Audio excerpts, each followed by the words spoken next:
Hey, Miss Lancaster here. So this is our quick little video for Chapter 12, Alcohol and Other Drugs.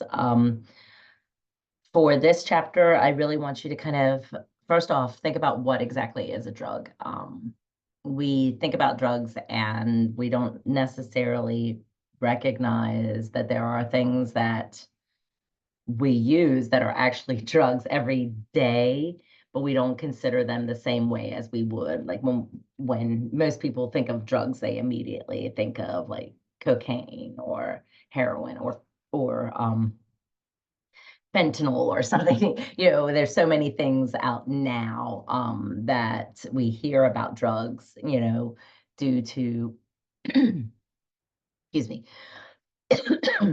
due to just the way that they are socially constructed, that I want us to recognize that a drug is ultimately just any substance that produces properties, that has properties that produce psycho or physiological changes when ingested. Okay. So all drugs produce some sort of psychophysiological change that will fundamentally alter the way an individual experiences the world. Okay. So there can be legal drugs, there can be illegal drugs, there can be medicinal and recreational, and they can run anywhere from caffeine to cocaine, right? Or maybe even worse of what we can think of, right? But people use drugs to ultimately induce a transcendent state or enhance our consciousness, right? Whether it is the coffee that we drink in the morning, or pain relief that we take. I'm like, it is ultimately can be to alter our mood or to enhance our social interactions and our connections with others. Okay. Drugs are inherently a social phenomena, the drug use, right? Drug encounters. And ultimately, our personal history can influence our drug experience and our conscious in both conscious and unconscious ways. Okay, so when we're thinking about the social and physical context that shape our drug encounters, we can see them as to whether or not they're positive or negative, right? So there are standards of behaviors in relationship to drugs. Going out and having coffee with friends is a social event that is okay, right? Going out to a bar, for a cocktail hour, again, a social event. And we see that those are okay. Tailgating, things like that. Possibly drinking beer at your kid's Christmas concert would be viewed negatively, right? So norms shape the way what is considered acceptable and not acceptable. And those will shape how we are influenced in the way that we see drugs and drug use.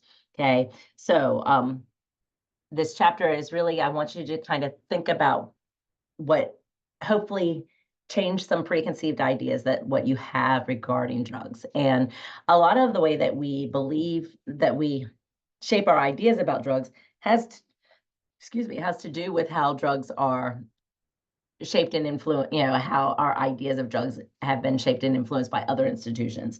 Okay, so when we think about social problems in relationship to drugs, the first one that comes to mind is the war on drugs. Okay, so the war on drugs is basically heightened policies that focus on drug use. Okay, it really, most people immediately think of the 80s with during the Reagan era, but it really originated in the 70s during the Nixon administration, but then became even more popular with the 80s and it during the Reagan era, and the Reagan era is kind of unique because you had President Reagan who was swift for punishments, and then you had his wife who was really pushing for more of the motherly approach. So you had the Just Say No initiative at the same time. We are swiftly punishing people. The issue, though, in the 80s, at the time when we were really pushing for drugs, this war on drugs, actually drug use, if you look at the charts that are in your textbook, was actually on the downslide. Okay, so recognizing and looking at a lot of the charts that are in your textbooks are really important.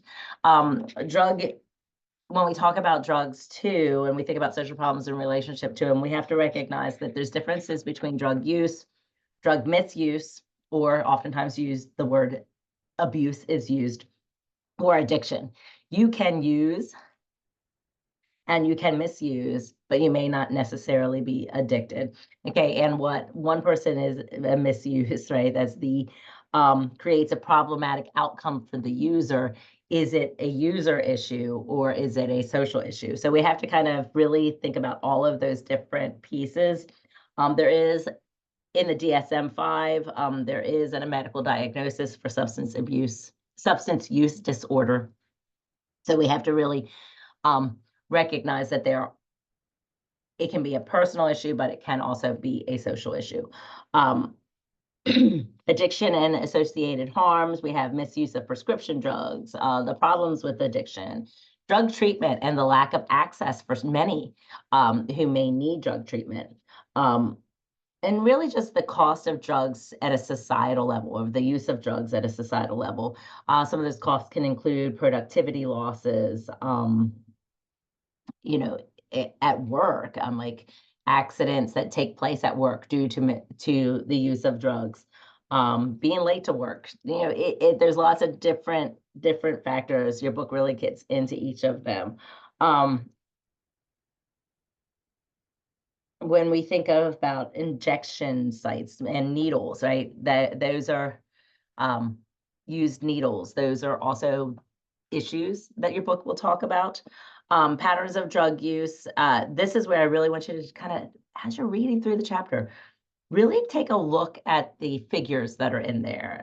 It gives a lot of statistics from national surveys of drug use, and health-related issues, like life course, drug use by age, by race, by gender, by sexual orientation, right? And these intersections of social class and all of that into play, you can really kind of see everybody. Drug use and misuse and addiction is not just a one category issue, right? It is around all social classes, all sex, all gender, right? Then really thinking about the theories, functionalism, keeping in mind what functionalism says is that everything in society has a purpose and a function. Consider this. Drugs do have a purpose, right? They do have a function, and cultural norms provide that collective behavior of what's acceptable and what's not. So when we really think about it, using drugs in a way that's not considered socially acceptable, then you're seen as deviant. But if we think back to like the concept of anomie, or that sense of normlessness, or if we think back to the crime chapter, right? When we think about strain theory, retreatists, they're retreating.